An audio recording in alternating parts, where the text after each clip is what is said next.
Alright, this won't be a crazy long video. It's just, I don't think I posted on YouTube probably for a few months. I think probably like a year or so, honestly. It's been a while. The little update today is September 27th, 2025. It's been a while. I just came on here to talk about just life in general, honestly, just a little bit of a catch up. That's really it. I'm a funded trader now. I got into futures trading. I'm funded, and I was really about to just talk about like my journey into becoming funded and how I did it, and just maybe other people can use this as motivation, because I see people, like, I post about this on my my social media, and I feel like a lot of people do text me and ask like, oh, how did you get into this? How do you do this? How do you do that? And honestly, the key takeaway of this is that everything is learned online. Like, that's really it. You don't have to pay for these courses. You don't have to like listen to these people talk about these certain things. Like, you don't, like I said, you just don't have to pay anybody to do this. This information is literally online, especially with AI nowadays. Like, you can literally look up anything and you can have something literally text you back and explain it or break it down in whatever way you need to be. And that's the same thing with trading, right? Because people ask me, how do I trade? How did I get into trading? So what I want to talk about is how I really got into trading and like how it affects me in real life now. Now that I am funded. So I started trading back in 2020. I would believe I was probably 15, maybe going into 16 years old. Yeah, I think around that age. I'm 19 now, actually. I'm about to be 20 in 6 months. But yeah, I was like 15. I was literally trading off my mom's, using her name, trading off Robinhood. It was still fairly new for me. COVID was around that time, so there's a lot of time. I lived in Japan, so I was trading New York, and when I was trading New York session, it was like 10:30 at night. I'd have school the next day, so it was like it was 10:30 to 5 a.m. was the market hours, I believe. Say if I'm wrong, but that's what I think I remember. It was like 5:30 in the morning that it ended, and I just remember I made my first $1,000 off of trading. I remember what it was. It was in Alibaba. I was in options trading. Sorry, someone just texted me. I was in options trading, and I did a short, or not, yeah, a put, I guess you would call it, a put, and then I banked $1,000, and that was like my first time seeing real money, because you got to remember, I'm 15 years old. I have no job. Like, I have no source of income except like mowing lawns during the summertime, or during the rain season, like when all the grass grows and stuff. Go out there, mow lawns, ask for $20. But it was just that feeling of making $1,000 in basically 5 to 10 minutes that really changed my life. It really had me thinking that this is really possible. Because I've always wanted to, like, I've always, since I was younger, had a grind mindset. I've always had a, like, let's do it mindset, right? And that's how I feel like you need to carry with you. Because if you just feel like you're failing in life, you're not going to get anywhere. If you just feel like, if you just keep thinking down on yourself, it's not going to motivate you. It's like listening to sad music. It's going to make you sad. That's why it's sad music. Like, it's common sense. Like, why would you continue to be sad and play sad music?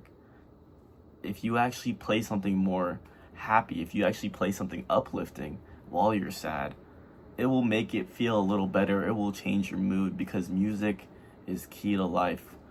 Music is what can drive your mood. That's why music affects people in certain ways. That's why people tear up. That's why people get happy. That's why people get motivated, because of the things they listen to.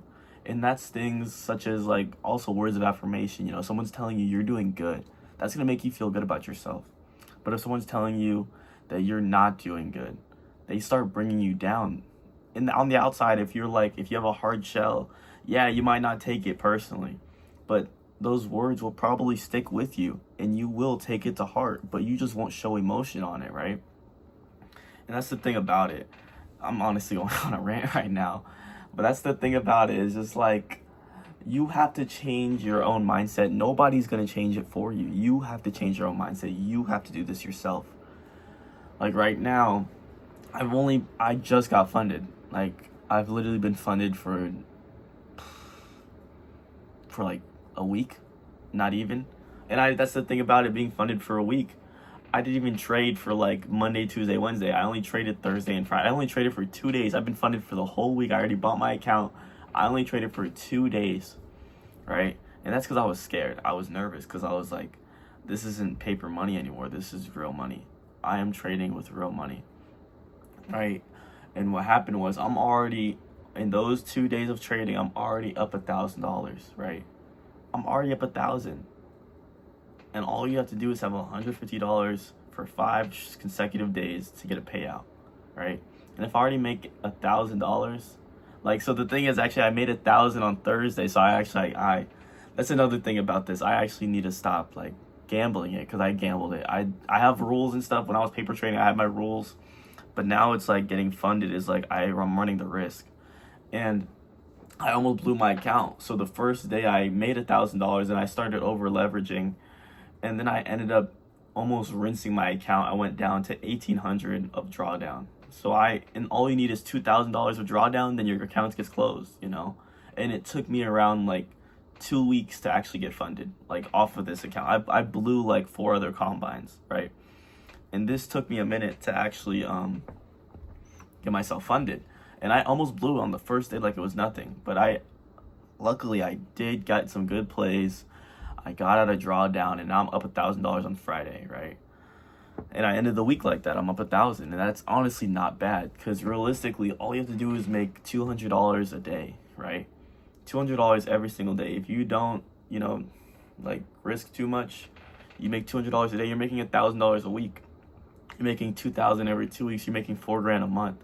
$4,000 a month off of passive income too. Because it's not hard to make $200. It really isn't, especially when you're trading the market. If you have good setups, if you have good plays, if you know what you're doing, it's not hard to make money on here. The only thing that's hard is risk management. Knowing your risk and knowing that this is not gambling. You can't really go all in. If you go all in, you're risking everything that you have. You must be smart about this. And that's the thing a lot of people don't understand, is this is why they blow accounts. This is why on Instagram you can see people talking about, oh yeah, are you tired of blowing your accounts? Like, pay me this amount of money, I'll do it for you. That doesn't help you out at all, because you not doing the combine and then you pay someone to become funded, you're literally going to be doing the same exact thing if you were on the combine. You're going to blow your account. You're wasting more money for nothing, right? The combine is teaching you how to actually trade, how to see if your rules work. And when you see that your rules work, that's when you can actually reach profit. And that's it with making profit. It's very simple. It's very easy to make this money. It's just you have to be really strict with yourself. You have to really follow your rules. You have to write this down. And people, like I said, they ask me like, oh, how did you get started? How did you do this? How did you do that? Like I said before earlier in this video, I learned everything online. This is before AI as well. You couldn't just ask AI like, oh, how do you whatever. Like, I actually had to physically look up the things I need to look up. Oh, what is a candlestick? What is a bull market? What is a bear market? Like, what is these gaps? What do these candles do? What does this pattern mean? I was looking up these individual things and looking into it and writing it down. I was learning for myself. And learning for yourself, I feel it's a lot more proactive to do that, because you can pay someone like to learn their course, and yeah, they'll break it down in a good way. But I feel like being self-taught makes you understand the market a lot more, because I have friends that like they trade the market as well, right? And they probably know a lot more than me, because they they have those courses. They haven't paid for the courses, but they watch those people, like, for example, like TJR, PB Trades. Like, yeah, they're doing good, but the thing is, these guys they probably were around, but they weren't as mainstream back when I was trading, so I didn't know about this. I didn't even know about futures trading. I literally, like I said, I just got into futures trading like 2 months ago. And futures trading is really how you're going to make the money, because you use futures trading, right? You make your profit, and then you use that capital to actually start trading. Instead of borrowing $50,000, You have your own $50,000 and you trade with that. That's how you really make the money. That's how all those big dogs make the money, because that's what they do. They use their own capital, and they don't have funded accounts. Like, why would a millionaire have a funded account? That makes no sense. They already have the money, so they're going to use it, right? And for teaching yourself, I would say, for the people that ask me, how do you learn? I would say, go watch TJR, go watch PB Trades, go watch their bootcamp videos, go watch that. Take the initiative and actually learn how to trade. Because once you do that, the sky's the limit. You can literally open, TradingView, get a paper trading account. It's literally free. And then just paper trade. Learn how the market works. Learn the patterns. Actually doing it is what's going to make you the money. You can't just sit around and think someone's going to just do it for you, right? Like, I'm talking like from a point of like, if I'm in success or anything. I'm not in success. I'm not even close to it yet. I'm not satisfied for where I'm at. But where I'm at right now currently, I can confidently say that I'm a good trader. And this is true. A lot of people think that getting funded is easy. It really isn't.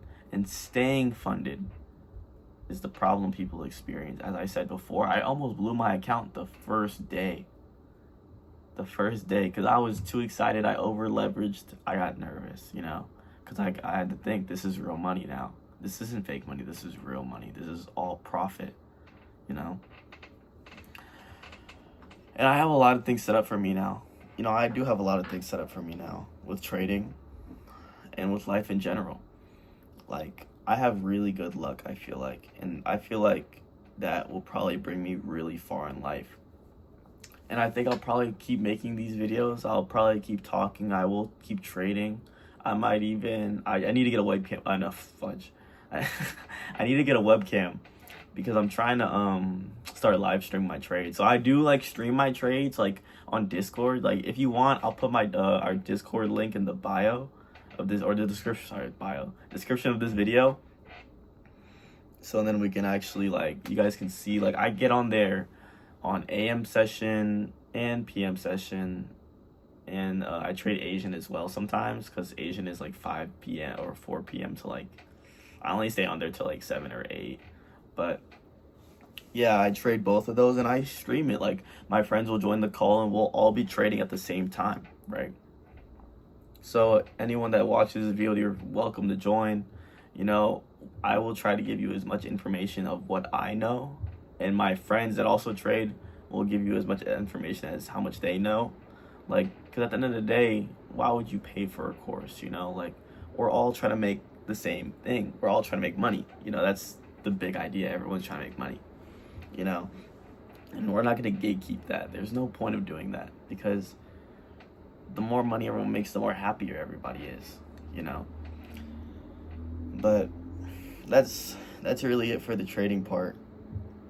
And then I've just come to a point where I'm just like, I have to be successful, That's what I've realized. That's why I've taken this seriously. I've gotten to the point where I have to be successful in order to make it in life, because I'm a man. Nobody's gonna do this for me. I don't have assistants. I don't have any handouts. Like, when I graduated from high school, the money I got that was saved for me, like, no hate to my parents, my parents have also like been struggling most of their life. So I don't take this for granted, but I only got $2,000. That was the only thing that was handed to me when I turned 18.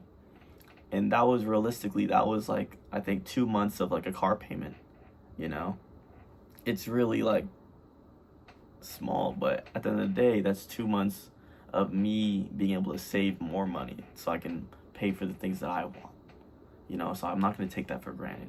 But my point is, I don't have anything handed to me. Everything that I've lived for, everything that I've got is something I've worked for.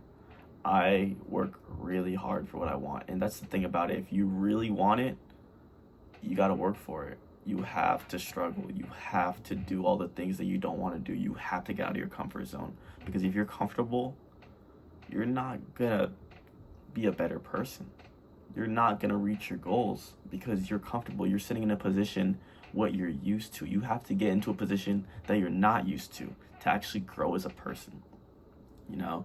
And this sounds like some motivational talk, but this is just where my mind is at. This is just what I live by. I like motivating people to do things that they don't want to do. Like, go ahead and work 2 jobs. You know, yeah, you're going to be tired as hell. But then when that paycheck comes around, you know, when that paycheck pays for your funded account or your capital for you to actually use that money for you to buy that car, you know, buy that house, you're going to think back of when you were working those 2 jobs, and then you're going to think, oh my God, I'm happy I did that. I'm happy I worked while I was young, because now that I'm like a little bit older, I might be 26, 27, you know, then I can actually relax. And that's the key goal of this, you know, that's my goal.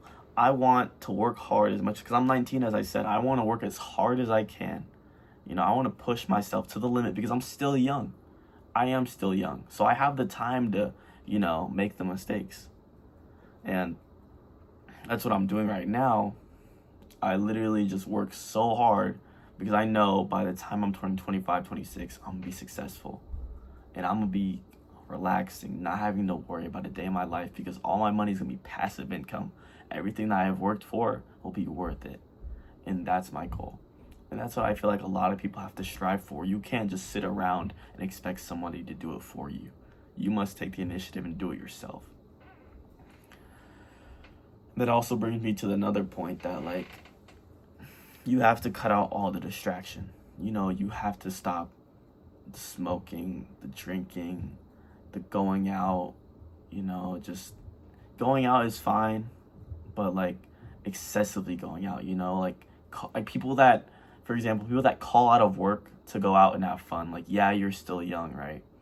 But then again, do you want to like have this fun now and later in life be stuck at a 9-to-5 job? Or would you rather work hard now? You can exclude the fun. You can still have fun, but just exclude it. Don't make it a main thing in your life. Exclude the fun just for a little bit, you know, just for a few years. Just work hard for a few years. And then you can have all the fun you want for the rest of your life. Because by the time you finish that 9-to-5, by the time you're 40, 50 years old, you know, your body is going to be dying. Like, you're going to be decomposing. You're not going to be wanting to have fun anymore. You're not going to be wanting to go out because you're that age. You're going to be wanting to sit down and relax, watch TV. Like, you're not going to be satisfied, I feel. But some people are okay with that. That's how society has put us, that it's okay to do that, right? That's why they have a retirement age, which keeps going up. Like, people are okay with settling for less. And if you're okay with settling for less, then this video is just not for you, honestly. Because settling for less is one of the worst things you can do, especially if you feel like you have a lot of potential. If you feel like you can do more, you probably can do more. You just have to put in the effort to actually do it, you know? And yeah, you're going to lose a lot of relationships doing that. You know, like me, myself, I've had to cut out a lot of time for the people that I care about, like my family, for like, you know, women. That's the main thing, women, you know. Cutting out women in my life has been not an issue, but it's always something reoccurring, you know, because I'm not going to lie, like, I'm not a bad looking guy. Like, I'm not going to say I'm a fucking 10 out of 10, but I do have a certain amount of pull where I know I can attract women, you know. And the thing about that is that women have always, like, I've always surrounded myself with women. When I was at a younger age, I've always surrounded myself with women because that's the attention I got, you know. And you got to realize, as a man, they're not a distraction unless you make them a distraction. If you see what I'm saying, you can still talk to women. You can still go hang out with them. You can go see them. You can have relationships. You can do this. You can do that. But the key part is that if you're spending more money than you need to be to make this woman happy, you're not doing it right. You're spending your last dollar on somebody. And yeah, you may love them, you know.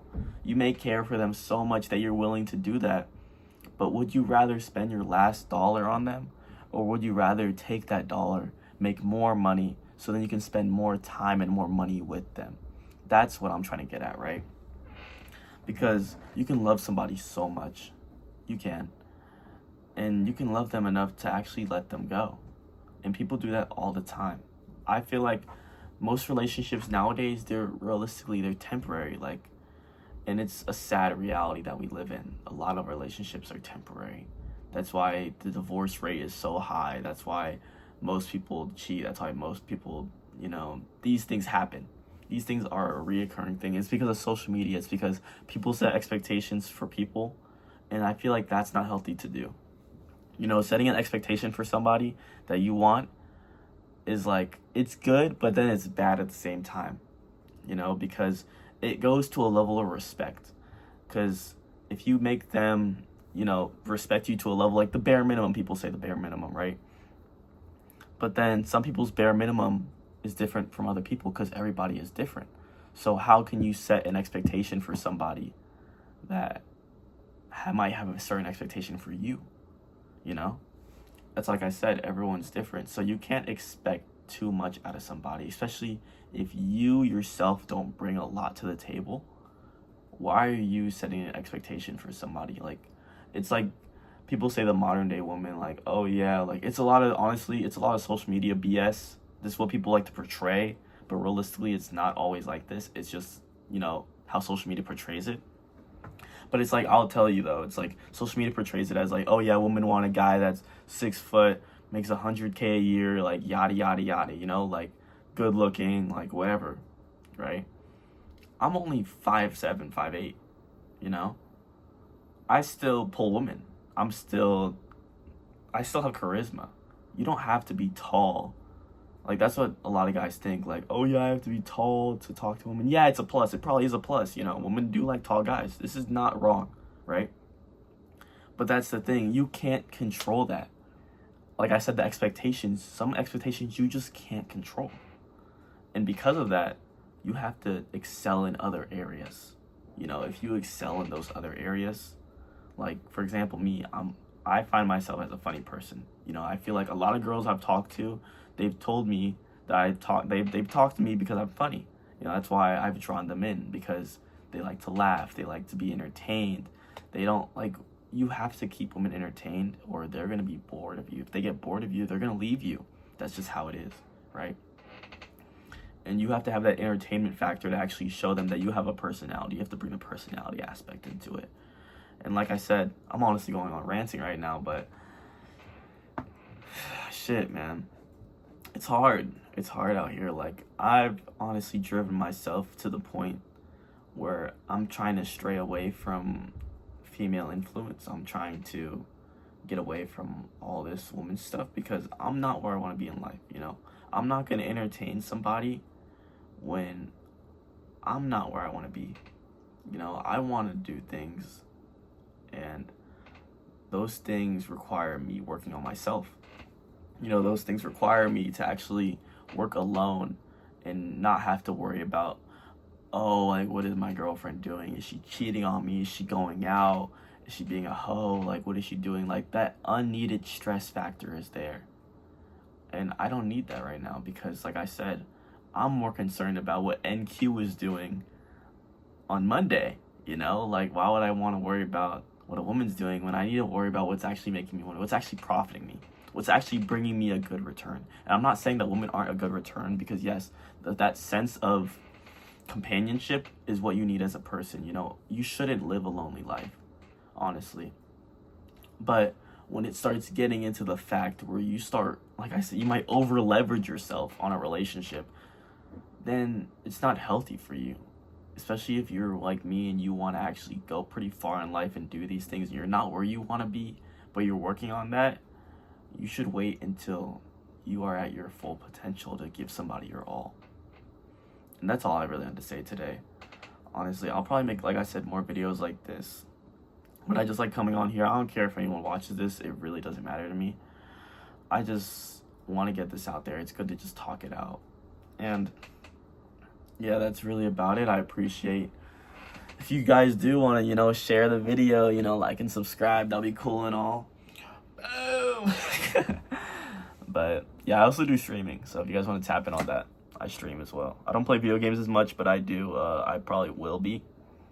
But yeah, that's about it, man. Just go make your money. All right.